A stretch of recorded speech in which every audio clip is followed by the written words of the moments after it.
जालन्यात धक्कादायक प्रकार, तरुणीचे अश्लील फोटो काढून धर्मांतरासाठी दबाव, पारध पोलीस ठाण्यात अत्याचाराचा गुन्हा दाखल.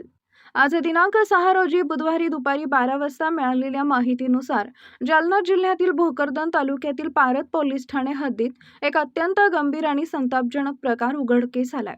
एका तरुणीचे अश्लील फोटो काढून तिला धमकावत धर्मांतरासाठी दबाव टाकल्याचा आणि तिच्यावर अत्याचार केल्याचा आरोप समोर आलाय. या घटनेमुळे संपूर्ण परिसरात खळबळ उडाली असून नागरिकांमध्ये संताप व्यक्त केला जातोय.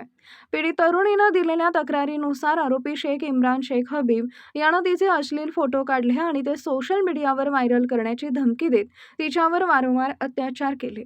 इतकंच नव्हे तर तिला नमाज पढण्यास भाग पाडणे, बुरका परिधान करण्याचा दबाव टाकणे, अशा प्रकारे धर्मांतरासाठी मानसिक आणि शारीरिक छळ केल्याचा गंभीर आरोपही तक्रारीत नमूद करण्यात आलाय.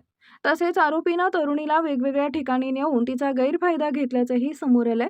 या प्रकरणी तरुणीनं धैर्यानं पुढे येत पारध पोलीस ठाण्यात तक्रार दाखल केली.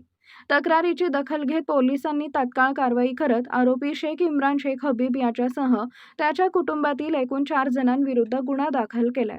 दरम्यान मुख्य आरोपी शेख इम्रान आणि त्याच्या भावाला पोलिसांनी अटक केली असून इतर संशयितांचा शोध सुरू आहे.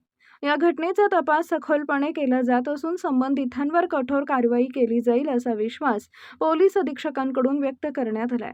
या प्रकारामुळे महिलांच्या सुरक्षिततेचा प्रश्न पुन्हा ऐरणीवर आला असून समाजात अशा विकृत प्रवृत्तींचा वाढता धोका अधोरेखित झालाय. नागरिकांनीही अशा घटनांविरोधात सजग राहून पीडितांना साथ देण्याची गरज व्यक्त होतीये. पोलीस स्टेशनला आलेली तक्रारवरून आम्ही तिथे पॉस्को आणि बलात्कारचे सेक्शन्स खाली गुन्हा दाखल केला आहे. याच्यामध्ये मुख्य आरोपी आणि त्याचे भाऊ अटक आहेत. असे एकंदरीत 2 आरोपी आतापर्यंत अटक आहे. पुढची तपास पारध पोलीस स्टेशनला चालू आहे. पीडित मुलगीची जी तक्रार होती याच्यामध्ये आम्ही गुन्हा दाखल केला आहे. त्याच्यामध्ये आम्ही बलात्कार आणि पॉस्कोचे सेक्शन लावले आहे आणि मुख्य आरोपी आणि त्याचे भाऊ याच्यामध्ये अटक आहेत आणि त्याला आम्ही न्यायालयात हजर करणार आहोत.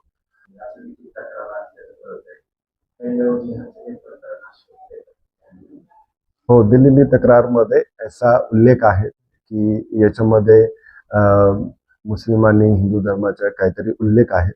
याच्यामध्ये आम्ही पुढची तपास करत आहोत. ठीक आहे.